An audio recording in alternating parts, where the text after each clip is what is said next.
তো hello everyone, welcome to my YouTube channel. তো আজকে নতুন একটা ব্লগ নিয়ে তোমাদের সাথে চলে এসেছি। তো আজকে বানাচ্ছি 5 মিশালি আমের আচার। কি কি লাগছে চলো একবার শুনে নাও। প্রথমে দিয়ে নিলাম কড়াইয়ে তেল পরিমাণ মতন দিয়ে দিলাম 5 ফোড়ন। আমি দেখো কাঠের জালেই কিন্তু আচারটা আজকে বানাবো। তারপরে কড়াইয়ের মধ্যে দিয়ে নিলাম 5 মিশালি আম।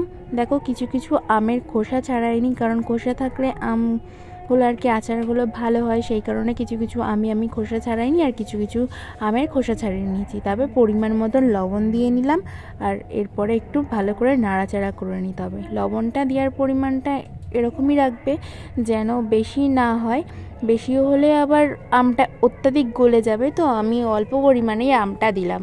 তো পরিমাণ মতন দিয়ে দিলাম হলুদ গুঁড়ি কালারটা আসার জন্য। তো পরিমাণ মতন হলুদ গুঁড়ি দিয়ে এবার আমটাকে ভালো করে মিক্স করে নিতে হবে।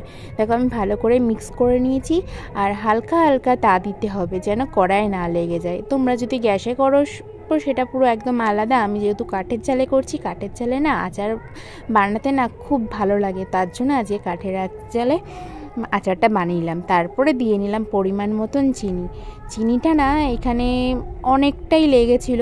তোমরা যেরকম টক আম ইউজ করবে সেরকম আর কি পরিমাণে চিনিটা দেবে। আমাদের যেহেতু এখানে মিষ্টি আমও ছিল, সেই কারণে আমরা চিনিটা অতটাও আর কি দিইনি। তারপরে দেখো চিনিটা দিয়ে এবার ভালো করে নাড়াচাড়া করে নিতে হবে। এখানে না কোনো মতন আমরা জল ইউজ করিনি, এগুলো সব কিন্তু ছিল চিনির শিরা। এবার আমগুলোকে ভালোভাবে সিদ্ধ করতে হবে। তো এই দেখো সিদ্ধ হচ্ছে, আর কালার আসার জন্য একটু হালকা কাশ্মীরি লঙ্কার গুঁড়ো দিয়ে দেবে, তাহলে একটু ঝালঝালও লাগবে, খেতে খুব টেস্টি হবে।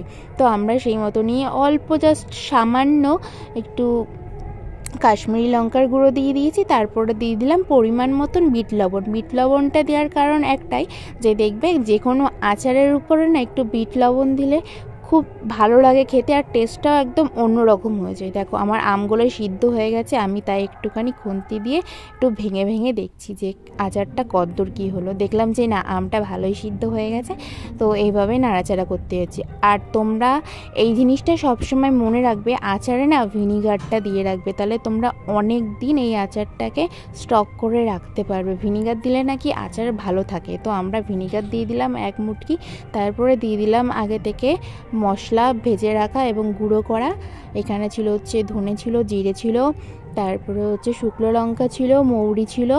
এগুলো সব মিক্স করে এখন গুঁড়ো করে নিয়ে এর মধ্যে দিয়ে দেওয়া হয়েছে। এখন ভালো করে এটাকে নাড়াচাড়া করে নিতে হবে। দেখো আমার আচারের কালারটা কত সুন্দর হয়েছে। তো আমাকে সম্পূর্ণ এই আচার বানাতে হেল্প করেছিল আমার মা, মানে হচ্ছে শাশুড়ি মা খুব হেল্প করেছিল যে এইভাবে কর। যেহেতু কোনোদিনও আমি আচার আমি কোনো দিনও করিনি, এই ফার্স্ট টাইম করলাম, যে এতটা সুন্দর করতে পারবো যে কখনো কল্পনাও করতে পারিনি। জানি না তোমরা আদৌ বিশ্বাস করবে কি করবে না, কিন্তু সত্যি সবাই বলেছে যে আচারটা না খেতে খুব টেস্ট হয়েছিল। আর তোমরা যদি মনে করো যে আচারটা খুব ভালো লাগলো তোমাদের রেসিপিটা, অবশ্যই কিন্তু আমাকে কমেন্ট করে জানিও, তাহলে আমার মনে আরও উৎসাহ জাগবে রান্নার এই আমের আচার করতে। তো দেখো ফাইনালি আমার আচারটা তৈরি। দেখো কত সুন্দর হয়েছে। তোমাদের কেমন লাগলো আমার আচারটা সেটা অবশ্যই কমেন্ট করে জানিও, এবং ভালো লাগলে অনেক শেয়ার করে দিও, আর আমার চ্যানেলটা সাবস্ক্রাইব করে আমার পাশে থেকো। টাটা।